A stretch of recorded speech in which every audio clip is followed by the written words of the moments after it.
Parliament में भीख मांगने को कारोबार बनाने पर ख्वाजा आसिफ की तरफ से उठाए जाने वाले सवाल ने सोशल मीडिया पर तहलका मचा दिया। जी हाँ, पाकिस्तान में भीख मांगना अब सिर्फ मजबूरी नहीं रहा बल्कि एक मुनज़्ज़म कारोबार की शक्ल इख्तियार कर चुका है। सड़कों, चौराहों, बाजारों और हत्ता के मसाजिद के बाहर बैठे अफराद में से कितने वाकई मजबूर हैं और कितने किसी मुनज़्ज़म गिरोह का हिस्सा। ये सवाल आज संजीदा बहस बन चुका है।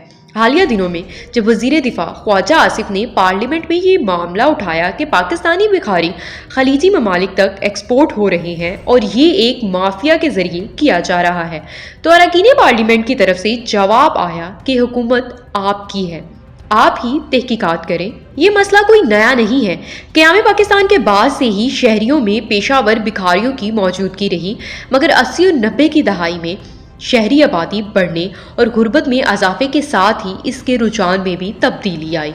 बाद अज़ां मुनज़्ज़म गिरोहों ने इसे बाकायदा नेटवर्क में बदल दिया। बच्चों को अगवा या किराए पर लेकर खवातीन को मजबूरी के नाम पर सड़कों पर बिठाकर और बाज़-औक़ात जाली माजूरी का ड्रामा रचाकर रोज़ाना लाखों रुपए कमाए जाते हैं। हुकूमती रिपोर्ट्स और मुख्तलिफ अदवार में होने वाली कार्रवाइयों के मुताबिक हर साल हजारों भिखारी मुल्क भर में गिरफ्तार किए जाते हैं। सिर्फ बड़े शहरों जैसे लाहौर, कराची, इस्लामाबाद में पुलिस और सोशल वेलफेयर इदारों के सैकड़ों ऑपरेशन किए जाते हैं। कई बार ये इंकशाफ भी हुआ है कि गिरफ्तार होने वालों में से एक बड़ी तादाद पेशावर है जो जुर्माना देकर या चंद दिन बाद दोबारा इसी धंधे में वापस आ जाती है। दुरुस्त और हतमी कौमी अदाद शुमार मुस्तकिल तौर पर आवाम के सामने नहीं लाए जाते, लेकिन अंदाजों के मुताबिक मुल्क में पेशावर भिखारियों की तादाद लाखों में बताई जाती है। खलीजी ममालिक का मामला और भी संगीन है। सऊदी अरब, मुत्तहदा अरब अमारात और दीगर ममालिक में मुतअद्दिद बार पाकिस्तानी भिखारी पकड़े गए। इन ममालिक ने सरकारी सतह पर पाकिस्तान को शिकायत भी भेजी। कुछ रिपोर्ट्स के मुताबिक गुज़श्ता चंद बरसों में हजारों पाकिस्तानी मुख्तलिफ खलीजी रियासतों से रिपोर्ट भी किए गए हैं, जिनमें भीख मांगने के इल्जाम में गिरफ्तार अफराद भी शामिल हैं। कई अफराद उम्रा या विजिट वीजे पर जाते और वहां जाकर भीख मांगने लग जाते हैं। वापसी पर कुछ के खिलाफ मुकदमात दर्ज हुए, मगर बड़ी तादाद दोबारा इसी चक्कर में शामिल हो जाती है। सवाल यह है कि आखिर ये सिलसिला रुकता क्यों नहीं? एक वजह गुर्बत और बेरोजगारी जरूर है, मगर इससे बढ़कर मुनज़्ज़म माफिया का किरदार है। बाज़ केसेस में ये भी सामने आया है कि एक बच्चा या खातून रोजाना की कमाई का मखसूस हिस्सा अपने ठेकेदार को देती है। यूं ये पूरा नेटवर्क करोड़ों रुपए माहाना कमाता है। पार्लियामेंट में सवाल उठाना अपनी जगह, मगर अमली इक़दाम ज्यादा अहम है। क्या कभी कौमी सतह पर मुकम्मल डाटा इकट्ठा किया गया? कितने भिखारी गिरफ्तार हुए, कितनों को सजा मिली और कितने बैरून ममालिक से वतन वापस लाए गए और इनकी बहाली के लिए क्या प्रोग्राम बने?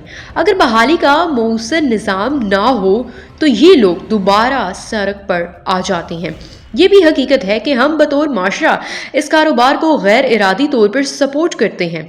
सिग्नल पर गाड़ी का शीशा नीचे करके चंद सिक्के दे देना वक्ती तस्कीन तो देता है, मगर इसी निज़ाम को मजबूत भी करता है। जब तक रियासत सख्त कानून साजी और मौसर अमल दरामद और बहाली मराकज का मरबूत निज़ाम नहीं बनाती और जब तक आवाम भी शाऊरी तौर पर इस माफिया की हौसला शिकनी नहीं करते, ये कारोबार चलता रहेगा। आखिर जरूरत इस बात की है कि इल्जाम तराशी के बजाय शफाफ अदाद शुमार कौम के सामने रखे जाएं। कितने लोग वाकई मुस्तहिक हैं और कितने पेशावर, कितने खलीजी ममालिक से वापस भेजे गए और इनका क्या बना? अगर ये सवाल संजीदगी से हल ना किए गए तो पाकिस्तान का इमेज भी मुतासिर होगा और अंदरूने मुल्क भी एक पूरी नस्ल इस माफिया के हाथों इस्तेमाल होती रहेगी।